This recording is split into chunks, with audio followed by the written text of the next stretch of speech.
안녕하세요. 오늘의 상한가 종목은 진영입니다. 진영은 그 어떤 분께서 댓글에 하나 이벤트를 달아주셨는데, 이게 제가 녹화한 바로 다음 날 그 전환사채에 대해서 제가 말씀을 드렸잖아요. 그 1회차 전환사채 100억이 있다. 그 녹화 다음 날 저 전환사채를 사측에서 다 갚아버렸습니다. 재밌죠? 이런 경우도 있다 이거죠. 그러니까 전환사채라는 게 이제 발행된 회사들을 여러분들이 추종 매매를 하실 때는, 제가 여러 번 말씀드리지만 이게 100% 되는 것도 아니고 경우의 수라는 게 있잖아요. 이게 되게 신기한 케이스인데, 그러니까 보통은 이렇게 주가가 상승되면 우리가 흔히 제가 말씀드린 것처럼 이거는 전환사채를 전환해서 소화시키기 위한 흐름이 아니냐라고 예측하는 게 일반적이죠. 일반적인데 이 회사는 빚을 갚았습니다. 이게 흔하지 않은 케이스가 나온 겁니다. 여기 보시면 이게 3월 언제입니까? 27일 아니죠. 그게 아니라 요 공시가, 네, 공시가 3월 27일에 나왔습니다. 27일 금요일이죠. 금요일. 제가 이게 아마도 장 종료 후에 나온 것 같은데, 분명히 제가 녹화할 때까지는 이게 없었거든요. 없었고, 그럼 이제 우리가 그 상황이 바뀌었잖아요. 근데 여기 보시면 공시 내용을 보시면 일단은 100억짜리 전환사채를 상환을 하는데, 이제 상환을 하니까 어떻게 돼요? 이자를 줘야겠죠. 그래서 102억 정도로 주고 갚았습니다. 그럼 회사 입장에서는 100억을 처음에 빌려서 쓰다가 어떻게 돼요?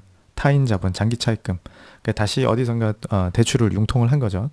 그래서 이게 금액이 보시면 장기 차입금으로 이제 갚았다라고 하는데, 그 사업 보고서는 어떻게 돼요? 12월 말일자 기준으로 정리가 돼 있잖아요. 그래서 그 제가 봤던 사업 보고서에서 놓친 부분이라면, 굳이 그 제가 투자하지 않는 종목이다 보니까 그걸 그 언급을 하지 않았는데, 여러분들이 사업 그 보고서를 보실 때 뭡니까? 요런 부분이 있어요. 사업 보고서에는 이사의 경영 진단 및 분석 의견이라는 게 나오거든요. 그러니까 이게 뭐그 해당 기업의 경영진들이 우리 회사에 대해서 이렇게 생각해요라는 경영 진단. 그러니까 되게 참고할 만한 거예요, 사실은. 큰 돈을 투자하시려고 하는 분들은. 근데 메자닌 종목 같은 경우에는 너무나 뻔해서 제가 이걸 굳이 말씀을 안 드렸던 건데, 일단 사정이 바뀌었으니까 이벤트가 바뀌면은 바뀐 기준으로 우리가 대응을 해야 되지 않습니까? 그럼 여기에 보면은 그 어떤 의견은 사실은 저는 그렇구나라고 참고만 합니다. 왜냐하면 제가 늘 말씀드리지만 내일 어떻게 될지 누가 압니까? 아무도 모릅니다. 그 회사 오너가 뭐 전쟁이 일어날 줄 알았겠어요? 그런 것처럼 매크로에 대한 그 어떤 그걸 체계적인 뭐 위험이라고 하나요? 그런 것들을 우리가 예측을 하기에는 한계가 있어요. 국제 상황이라는 게. 그렇잖아요. 미래 일은 모르는 겁니다. 모르기 때문에 의견은 의견일 뿐이라고 참고를 하시는 게 좋고, 다만 이 경영진들이 이야기를 할 때 데이터가 있어요. 데이터. 요거죠. 요게 이제 사업 보고서상의 그 뭡니까? 그 계정이랑 일치하지 않는 부분들이 있을 수 있는데, 여기 보면 이제 장기 차입금 이렇게 적혀 있잖아요. 그래서 차입금 숫자 뭐 이런 것들을 보시면 되거든요. 그래서 뭐 이런 것들이 이제 대출 상환 스케줄 이렇게 나오는 거고, 여기서 여기에 이제 장기 차입금이 138억 이렇게 나오죠. 그렇죠? 그러니까 그 전년도 대비해서 장기 부채가 이렇게 늘었다. 그 장기 부채를 가지고 뭡니까? 카드 돌려막듯이 빚을 이제 돌려막은 거죠. 자, 그러면 이제 좋은 점과 나쁜 점이 있습니다. 그 전환사채를 상환했다라는 것이 기존의 주주에게는 어떤 게 좋은 점이에요? 추가로 발행될 주식이 없어진 거죠. 그러니까 회사의 가치가 동일하다고 생각했을 때 주가 희석에 대한 위험은 없어졌습니다. 없어졌는데 문제는 뭐냐면, 이 회사가 제가 지난번에 말씀드렸지만 본업이 좋질 않아요. 본업이 좋질 않고 어찌됐건 그 연속적으로 적자를 보고 있단 말이죠. 그럼 적자를 보고 있는 기업은 수익 가치가 없으니까 투자 가치는 없어요. 그 수익 가치는 없고, 그러면 이제 장부 가치, 회사의 유형 자산, 무형 자산, 자산 가치로 접근을 해야 되는데, 이 회사의 자산 가치라는 게 BPS가 주당 한 2,000원 정도 돼요. 그럼 지금 그 금요일 종가가 2,100원이니까 장부 가치까지는 주가가 회복을 한 겁니다. 자, 그렇다면 2,000원 이하에서 그 물려 계셨거나, 아니 2,000원 이하에서 매수를 하셨던 분들께서는 그 이벤트가 없어진 거잖아요. 그 전환사채가 살아 있었다면, 1회차 전환사채가 살아 있어서 전환 청구를 했다면 이게 전환 가격이 2,700원이 되니까 더 올라가서 소화를 할 것으로 기대를 할 수 있지만, 지금은 저 물량이 없기 때문에 여기서 추가 상승 하락은 알 수가 없어요. 알 수가 없으니까 우리는 그 모르는 상황에서 대응책을 강구해야죠. 내가 수익권이다? 그러면 뭐 제가 봤을 때는 매도하시는 게 맞을 것 같고, 근데 내가 손실권이다?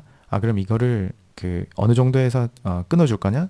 아니면 지난 그 3월 초처럼 1,000원 근방으로 내려가면 좀 물을 타서 다음 상승해서 나올 거냐.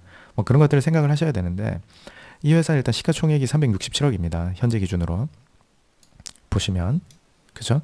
근데 상표 규정이 강화되잖아요. 그러면은 그 동전주 되면 안 되죠. 근데 이 회사는 일단은 집회주고 동전주는 아니고 시가총액이 300억 밑으로 떨어지면 안 되겠죠.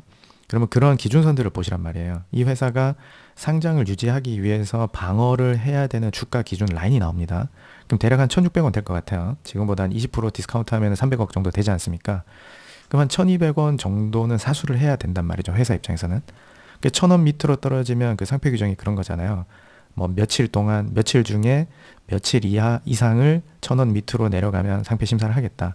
그런 거기 때문에 최근 저점이었던 가격이 대충 1,230원이니까 이 회사는 아마 그 정도가 되면은 그 100% 지지는 안 되겠지만 그 이하에서 며칠 동안 떨어져 있는 상태면 상표 심사에 들어갈 수 있으니 만약 저기서 방어를 하는 흐름이 나온다라면 우리도 만약에 물을 탄다면 보수적으로 잡고 물을 타는 거고 금요일에 이렇게 뭡니까 차트만 보고 해석했을 때는 대량 거래가 터진 상태에서 윗꼬리를 단 음봉이 나왔으니 단기 고점이 나왔다.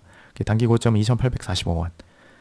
그럼 만약에 이제 내일 다음 주 장이 열려서 2,000원 위에서 유지를 하게 되면 단기 관점으로 들어오셨던 분들은 물량을 축소하시는 게 좋을 것 같고 나는 손절은 싫다. 그러면은 장기적으로 계속 가져가시겠다.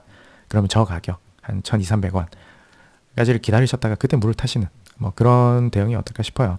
그래서 이런 건 사실 제가 그 메자닌을 추정하는 게 좋다라고 말씀드리는 게 메자닌이라는 거는 전환 가격, 행사 가격과 같은 그 대형 그 채권자들의 어떤 기준 가격이 있기 때문에 그 가격을 기준으로 해서 그분들의 목표 가격, 목표 수익을 대충 산정을 하면 그 우리가 매도해야 되는 그 가격대가 나오거든요.